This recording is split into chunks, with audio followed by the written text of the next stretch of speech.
Good evening. Um, so I wanted to talk a little bit about racism and uh, how or what it has to do with medical field. Uh, for those of you who don't know, I happen to be Iranian. My husband happens to be African American, and he originally had a bad car accident in I think 1991 or 93, either one. I think 93. Uh, Working for his, doing part time work for his family's funeral home.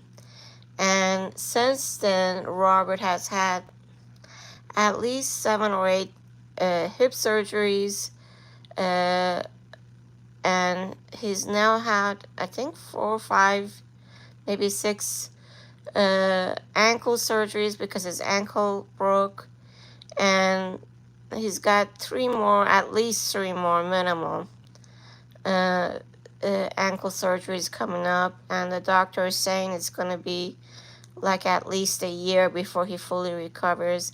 He's been at Mayo Hospital like at least 15 or 12 to 15 times in the ER, where he's had to be transported to the ER, and he's been in the hospital for in the last 2 months for at least 4 weeks. Um, between between July, and August, he's been in the hospital at least for 4 or 5 weeks, and he's gonna be in the hospital for at least 3 more weeks. I think most of almost all of the month August, he's gonna be in the hospital. Um, so racism comes in for things like when he broke his ankle. The doctor said, when he went to the hospital, the doctor said, "Oh, we're gonna have you be seen in 1 week." He promised, and we kept calling the hospital, and the family doctor sent two things to Mayo, two faxes sent to and Mayo never made an appointment. It wasn't until he had some kind of a leakage or something else happened, and he had to be transported to the ER, uh, or to the Mayo's appointment, and his ankle had gotten dislocated, and they had to have a surgeon who had just got out of surgery come look at his ankle, because they had gotten dislocated and flamed up. Is when they said, "Oh yeah, we're gonna." They had to admit him and do a surgery right there that day. So a simple thing like getting an appointment, when they promise that they're gonna visit you in 1 week, have you been seen by a surgeon, and you call, you have another outside doctor fax, you do everything that you're supposed to do for you to be seen, and they don't do it. That's how racism comes in. Um, by the fact that they don't take you seriously, by the fact that they don't make appointments like they're supposed to, by the fact that you complain about something and you keep repeating the same thing over and over, and they just act like you just uh you know you don't know what you're talking about, you're over exaggerating, you're overdoing it. And the problem is, you have you have no idea, for people who haven't had major medical surgery things. It is right now, I was looking at to take Robert from Mayo to San San Mine, I think it's called. Anyhow, it's a major hospital in LA. It is next to impossible to have a patient transported from one hospital to another. It is logistics of doing that. It is, if especially if the hospital don't want to cooperate and do it. let me tell you, they will not go, they will not do it, they will not cooperate. I've just been trying to get one hospital to let the family doctor know what's been going on. And, they give the doctor a number to call, but the number don't work. Uh, it, th- Let me tell you, hospitals can go out of the way for not cooperating if they don't want to, especially if there's a possibility of a lawsuit or anything. Uh, and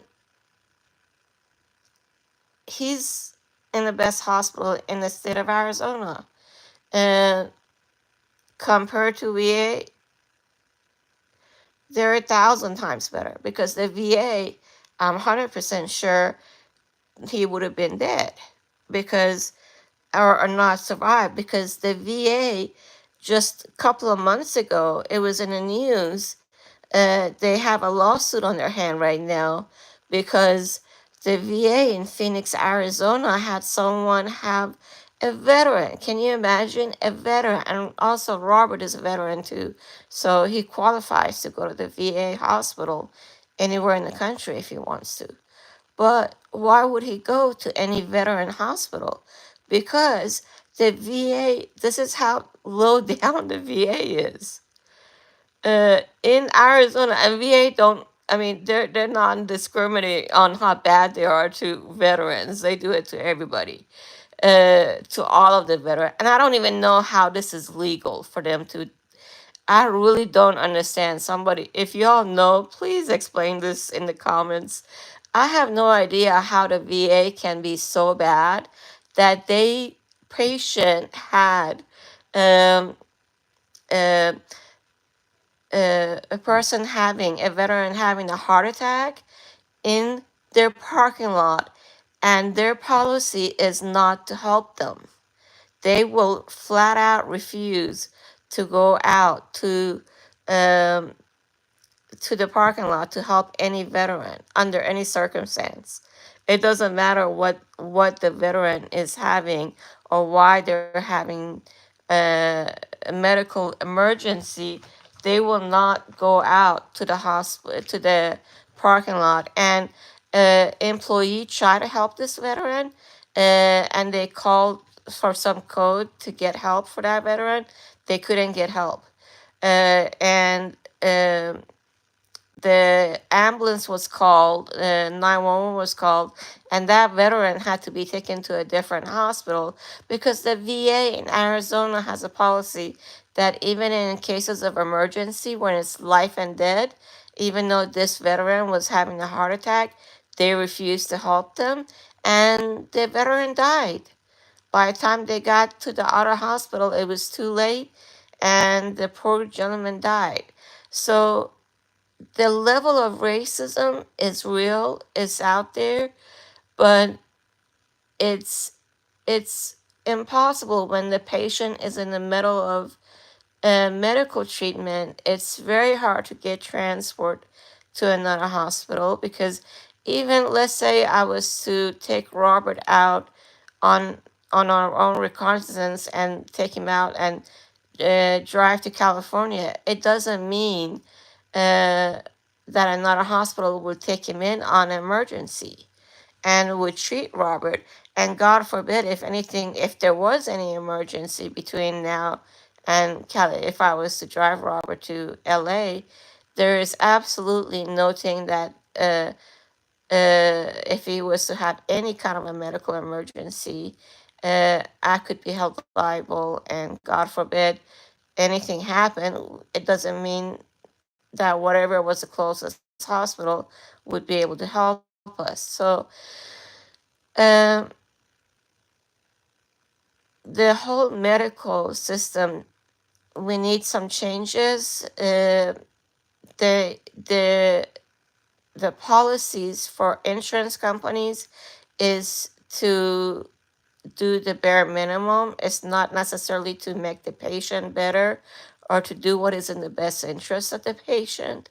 Um, and it's not to make the patient healthy and they do a lot of things that doesn't necessarily, one, is best for the patient, but two, it's not meant to do what is in the best interest of the patient under any circumstances. So, and this isn't just true with the medical, with the hospitals, it's also true with the insurance companies. The racism is also very real, uh, because, Medicare and federal government, they don't do research. And the whole thing is that they never, the whole system has been racially biased from a long time ago, and they've never done anything to fix that bias in the medical field or with the insurance companies or with even the medical schools. It has never been fixed under any circumstances.